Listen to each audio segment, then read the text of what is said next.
The biggest rape scandal of India, Ajmer 92.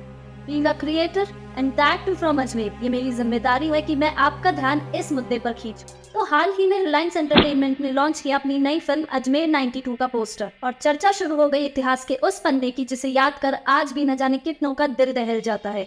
बात है सन 1992 की, जब अजमेर के एक लोकल न्यूज़पेपर दैनिक नवज्योति ने यह खुलासा किया कि अजमेर की 250 से भी ज्यादा स्कूल कॉलेज में जाने वाली लड़कियों का बलात्कार कर उन्हें ब्लैकमेल किया जा रहा है। पूरे स्कैंडल की पहली शिकार बनी सोफिया स्कूल के 8th क्लास में पढ़ने वाली एक लड़की।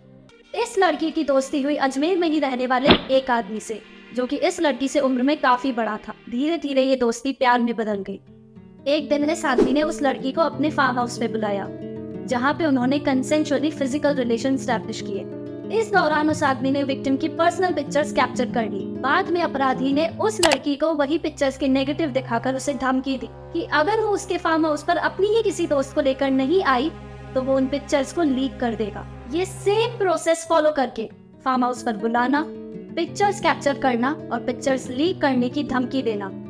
आदमी और उसके दो साथियों ने 250 से भी ज्यादा लड़कियों के साथ बलात्कार कर उन्हें ब्लैकमेल किया। तीनों ही आरोपी एक स्ट्रॉन्ग पॉलिटिकल बैकग्राउंड से बहुत ही इन्फ्लुएंशियल फैमिली को बिलोंग करते थे। यही कारण था कि किसी भी विक्टिम ने उनके खिलाफ आवाज नहीं उठाई। बाद में इन तीनों अपराधियों के साथ और भी लोग जुड़ गए जो इन लड़कियों के साथ बलात्कार कर रहे थे। इनमें से कई लड़कियों को तो बार बार बुलाकर उनके साथ बलात्कार किया जा रहा था। विक्टिम्स ना ही अपनी बात किसी को बता सकती थी, ना ही अपना दर्द किसी से बांट सकती थी, बस अंदर ही अंदर घुट रही थी। और इसी घुटन के चलते इनमें से कई लड़कियों ने तो आत्महत्या भी कर ली। एक्सेप्ट फ्यू, एक ही स्कूल की लड़कियों द्वारा सुसाइड किया जा रहा था।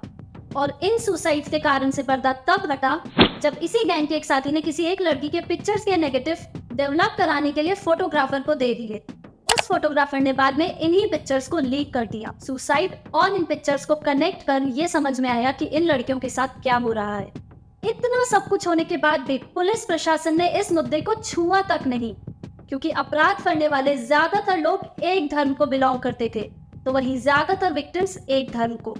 और अगर इस मुद्दे को कवरेज मिलता तो दोनों धर्म के लोगों के बीच दंगे होने का खतरा हो जाता। फाइनली 1992 में ये पिक्चर्स दैनिक नवज्योति के एक रिपोर्टर के हाथ लगी, जिन्होंने बिना डरे ऑफेंडर्स की फोटो सहित ये खबर अखबार में छाप दी। खबर छपने के बाद हिम्मत कर इन लड़कियों में से 32 लड़कियां सामने आई और पुलिस स्टेशन जाकर अपराधियों को आइडेंटिफाई किया। लड़कियों की कंप्लेंट और दैनिक नवज्योति में छपे आर्टिकल के आधार पर पुलिस ने सभी आरोपियों में से 12 को गिरफ्तार किया। हालांकि 8 लोग गिरफ्तार होने से पहले ही अजमेर छोड़ के भाग गए, जो कि आज दिन तक फरार हैं। केस कोर्ट पहुंचा और फाइनली 1998 में सभी अपराधियों को आजीवन कारावास यानी लाइफ इम्प्रिजनमेंट की सजा सुनाई गई। हालांकि 1993 में इस स्कैंडल के मास्टरमाइंड के एडवोकेट ने कोर्ट में ये प्रूव कर दिया कि वो अनसाउंड माइंड का है, यानी पागल है। यही नहीं, सजा मिलने वालों में से 4 लोगों की सजा कम कर 10 साल की कर दी गई। फाइनली 2007 में कोर्ट ने मास्टरमाइंड को दोषी घोषित किया और उसे आजीवन कारावास की सजा सुनाई, जिसे 2013 में ही राजस्थान हाईकोर्ट ने कम कर दिया। ये है कहानी भारत के सबसे बड़े रेप स्कैंडल की। अनफॉर्चुनेटली इस स्कैंडल के बारे में देश की ज्यादातर जनता को तो पता भी नहीं है।